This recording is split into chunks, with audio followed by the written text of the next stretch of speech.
Rubbish কথা বলবেন না আমার সাথে রাবিশ কথা বলবেন না। আমিও দেখেছি অফিসারদের হাতে অস্ত্র ছিল, অবশ্যই ছিল। আমি কি অন্ধ মানুষ? তার হাতে লাঠি সোটা ছিল, আমি নিজে দেখেছি। লাঠি দিয়ে সে মেরে আপনি শুনেন, আপনি তো একা দেখেননি নাকি, আরো অনেকেই দেখেছে। সেটাই বলছি, তাহলে আমিও দেখেছি, আমি দেখেছি যে অবস্থা। কথা শুনে মনে হচ্ছে না আপনি দেখেছেন। ডোন্ট প্লিজ এই ধরনের রাবিশ কথা বলবেন না আমার সাথে রাবিশ কথা বলবেন না। আমিও দেখেছি। উত্তেজিত হবে আপনি আমাকে উত্তেজিত করছেন। আপনি তো তাদেরই পক্ষের লোক বলে মনে হচ্ছে। আমি কারো অবশ্যই আপনি তাদের পক্ষে কথা বলেন। শোনেন, এই যে সবুজ মেয়ে মারা গেল ছাত্রলীগের, তাকে কে মারলো? সেটা তদন্ত হবে না, তদন্ত হবে তো, ওইটা সাইদেরও তো তদন্ত হবে, সবই তো তদন্ত হবে। সাইদকে কে মেরেছে সেটা দেখা যাচ্ছে। আমি তো দেখেছি।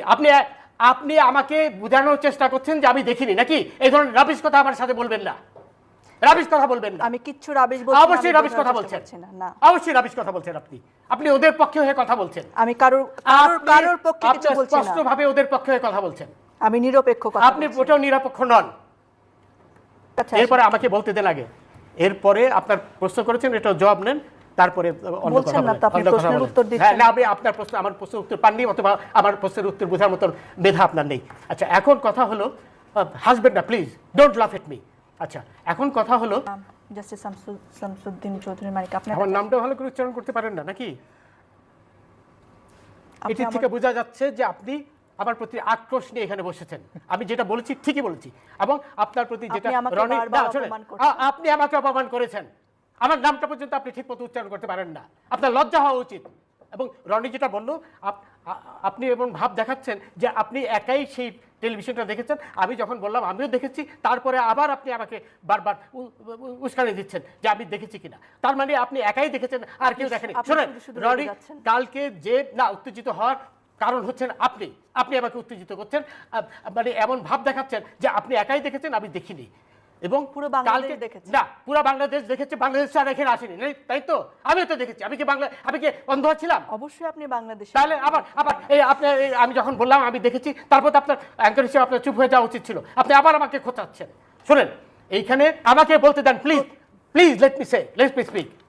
আমাকে বলতে দেন। আপনি কালকে চিটাগাংয়ে 12 জনকে ছাদের থেকে ফেলে দিয়েছে এই শিবিরের লোকরা, সেটা আপনার কোনো খবরে আসেনি, আপনি সেই কথাটা তুললেন না। আপনি সেই একজনের কথা যারা প্রাণ দিয়েছে আপনি কি বলেছেন এই কথা যে কালকে 12 জনকে ছাদের থেকে ফেলে দিয়েছে শিবিররা? আপনি সেটা বলেননি তো, বলবেন না। আপনি তো আমাকে কিছু বলার সুযোগই দিচ্ছেন না। আপনি তো শুরুই করেছেন এইভাবে যে আপনি পরিষ্কারভাবে প্রমাণ করেছেন আপনি তাদেরই লোক। আমি আবার রিপিট করছি, I have no hesitation in saying that. কারণ এটা আপনি বলেন নাই কালকে নারী হিসেবে যে মিনিমাম সম্মান দেওয়া দরকার সেটাও আপনি আমাকে সম্মান দিয়েছেন। আমি আপনাকে কোনো প্রকার অসম্মান করিনি। আপনি আপনি আবার নারীর কোটা চান না, আবার এখানে নারীর সম্মান চাচ্ছেন। আপনি কোটার সম্মান লিসেন টু মি। আপনি আমাকে প্রথমেই বলেছেন যে আমি দেখিনি, আপনি একাই দেখেছেন। এর চেয়ে বড় অসম্মান কি হতে পারে? অবশ্যই বলেছেন। আপনি আকার ইঙ্গিতে বলার চেষ্টা করেছেন। আপনি যে তাদেরই একজন, এটা আপনি পরিষ্কারভাবে প্রমাণ করেছেন। আবার বলেন যে নারীর সম্মান আপনি। আমার ধারণা আপনার অন্য কোনো কারণে আজকে মন মেজাজ না, আমার মন মেজাজ তো খারাপ হবেই। রাজাকাররা যখন 32 নম্বর সেটা খুব বেশি আপনি আমার উপর ফেলতে পারেন না। আপনি শুরুই করেছেন তাদের পক্ষে নিয়ে কথা বলার জন্য। আমি এখানে আপনার সাথে যুদ্ধ করতে বসিনি, আমি আপনাকে প্রশ্ন করতে বসেছি। আপনি তাদেরই একজন লোক হয়ে এখানে বসেছেন। আমি কোনো প্রকার যুদ্ধ করতে, আমি এখানে নিরপেক্ষভাবে বসি। আপনি প্লিজ কিপ কোয়েট।